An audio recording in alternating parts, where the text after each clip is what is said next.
In this video, we will take a look at some of the troubleshooting tips you and your students can try if there are issues with their Chromebooks. Tip number 1, restart the device. A simple restart fixes many problems. Click and hold the power button to shut off the device. Give it a minute or two and then click and hold the power button again to restart. Tip number 2, clearing the cache. If the computer seems to be running slowly, it's taking a long time for websites to load, or the student is having an issue after changing their password, try clearing the cache. This improves the performance of the device by clearing out the old data. To do this, go up to the 3 dots in the upper right-hand corner, select More Tools from the drop-down menu, then select Clear Browsing Data. Or you can click Control-Shift-Backspace as a shortcut on the keyboard. This pop-up window will appear. Students will not have the option to clear browsing history, but can choose clear cookies and other site data and cached images and files. Just know that cookies and other site data will probably delete any passwords that they have saved that they aren't aware of. So just make sure they know the passwords for the applications and websites they need to access. Once they're ready, click Clear Data, and that should help the device run more smoothly. Tip number 3, check for Chrome operating system updates. Sometimes students will report that the device is glitchy and works inconsistently, especially when trying to access websites on the Chrome browser. This may mean it needs to be updated.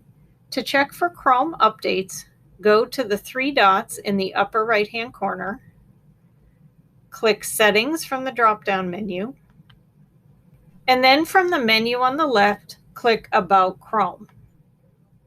You will see here that this device has been updated at the time of this video being made. The current version is 92. However, you may see a button here that says check for updates, or you can click this link to make sure Chrome is updated. Updating Chrome should help the browser run more smoothly. Tip number 4, check the keyboard language. Sometimes students report that 1 or 2 keys aren't working or that the keyboard just isn't working right. This may mean that the device is set to another language. To check the keyboard language, go down to the shelf, and next to the status tray menu or the settings area, you may see the keyboard language listed here. For example, this device says US. If this says something other than US, for example, international, you can click here and choose US from the list.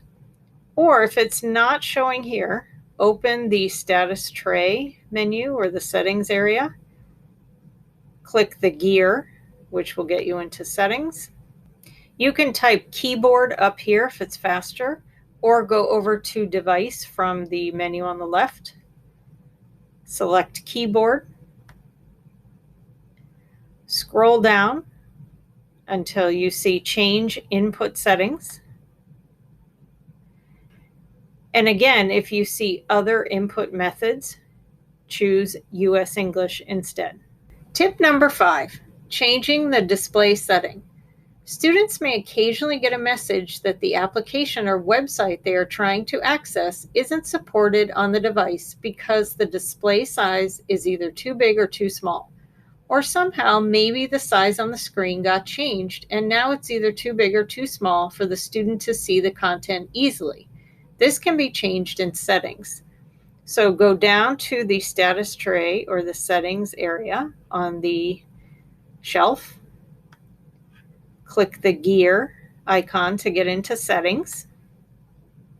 Again, you can type in display here if that's easier, or go over to device from the left menu.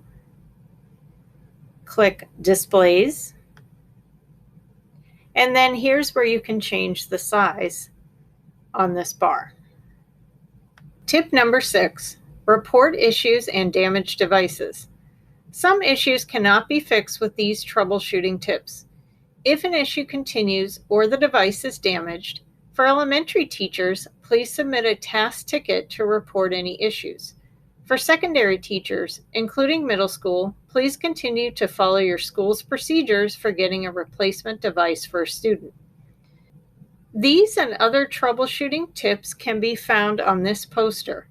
Your school will soon receive copies of these that will be posted throughout the schools. We hope you find this video helpful when working with your students and their devices this year.